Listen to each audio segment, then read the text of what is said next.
Hello, I'm Vince Sims, and welcome back to 5 Talk Street. My next guest is Mark Milson. He's the president and CEO for the Gladney Center for Adoption. Gladney, like so many of our nonprofit organizations, has been affected by the pandemic, but it continues to thrive and serve our area. And Mark is not only the CEO, he's also a Gladney dad. So Mark, thanks so much for being with us. Vince, thank you so much. I'm excited to be here. Yes, sir. Mark, let's start off and talk about first, why is adoption so important? Well, at Gladney, we have a very simple belief that every child deserves a loving and caring family. And we know that family comes in so many different ways, from a biological parent to an adoptive parent to just that strong mentoring presence in a child's life is so important. Obviously, here at Gladney, our focus is on adoption. We truly believe that each child needs that presence in their life to show them the way, to give them the stability to be a successful, productive, super person. And adoption is our tool that we use to bring those kiddos with loving parents that want to expand their family through adoption. I respect this a whole lot. Just a little insight. My wife adopted our son as a single parent, and once we married, I adopted him as well. So I definitely believe in adoption. So as we're talking about this in the Gladney Center, explain to us what the Gladney Center is today. Well, we're very blessed, Vince, a long history. We were founded in 1887, so 134 years now that we've been in existence just doing adoptions, but it's changed a lot, really, over the last 20 to 30 years. We work with an expectant mom who is maybe in an unplanned pregnancy, who's wanting to make a plan for her child, for adoptive parents who maybe are struggling with infertility, that want to grow their family through adoption, to young kiddos who are currently living in foster care that need a forever family, or a child coming from an orphanage partner in another country that needs that forever family. We work in all different areas of adoption to try to help and serve more kiddos. We also operate a home on our campus here in Fort Worth that houses teen and preteen young ladies that are currently living in foster care that are seeking adoption as well. It's evolved and changed so much over the many years since we began, but the core is still the same, and that's that foundation of that family structure and support that every child needs.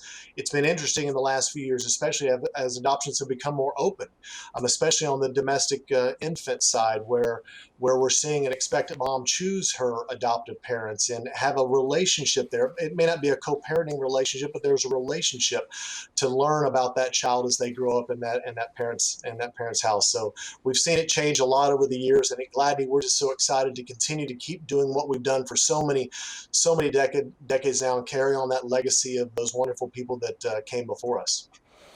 As you're talking about all the different things there, did you mention, or what can you describe for us, foster adoptions, what those are? Sure. So foster adoptions are interesting. Right now in the U.S., we have over 400,000 kiddos that are currently living in foster care. Over 100,000 of those children are legally available for adoption, and Texas is part of that mix as well. Where Gladney's focus is on the kids that are currently legally available for adoption, that are living in foster care at all ages. Most of them are older, as you can imagine, but at all ages. These are kids that the parental rights, unfortunately, have been terminated. The state has determined that that child is not healthy to go back into their primary home, and there may not be a kin out there that's looking to adopt them, so they're just waiting.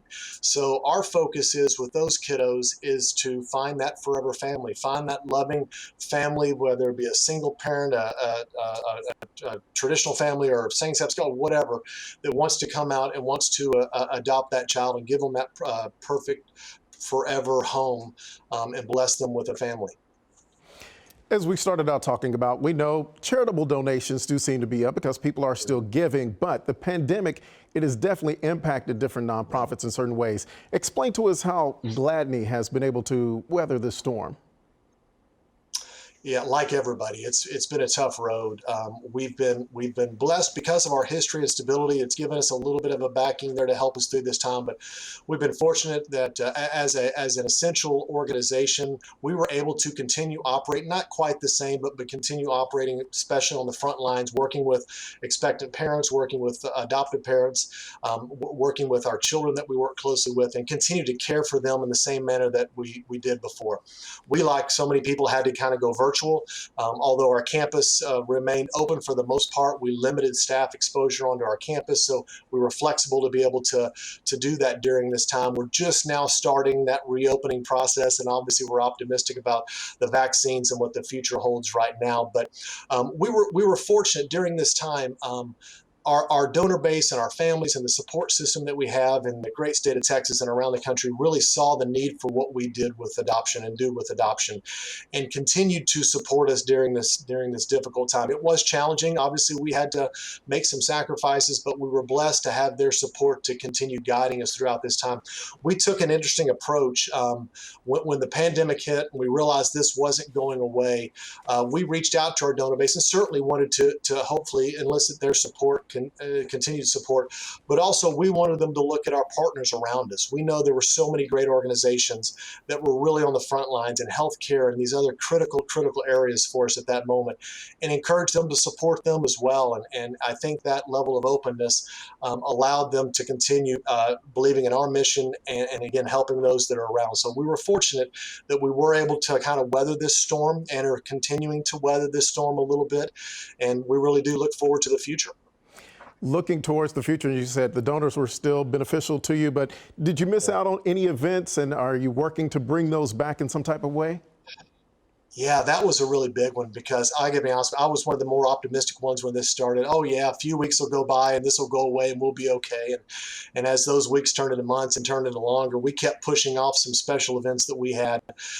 We would delay them for a couple of months and delay them again. And unfortunately, we ended up having to cancel a number of, well, all of our special events just because we couldn't do gatherings together. One of those that here in the Dallas-Fort Worth area that's such a big event for us is our Gladney night at Six Flags that we do.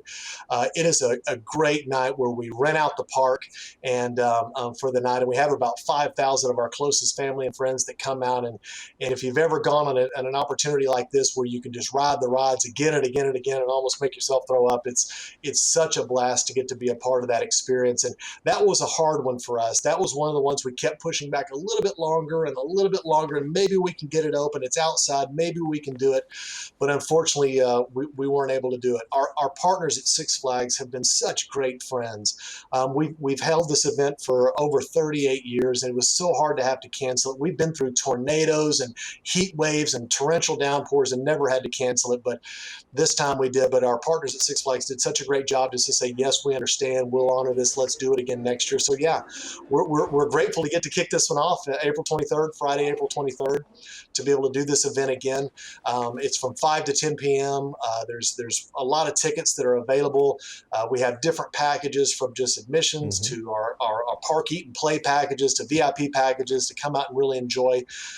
I've gone to this event every single year since I've been with Gladney for 13 years. And my kiddos, when we first started bringing them and the young ones, we kind of told them this was the only night that Six Flags was open because it was such a great night. And they just absolutely loved it and continue to love coming back. And so do we as well. It's just such a special night. So I would encourage, if you want to come out, come do it. Thank you very much. We did put up the information for people to find out more. It's at iamgladney.org/6flags21. Mark, thank you so much for being with us and the important work that you're doing to give children loving and caring families. Thank you. Thank you, Vince. You bet. And of course, if you'd like to know more about the Gladney Center for Adoption, visit gladney.org.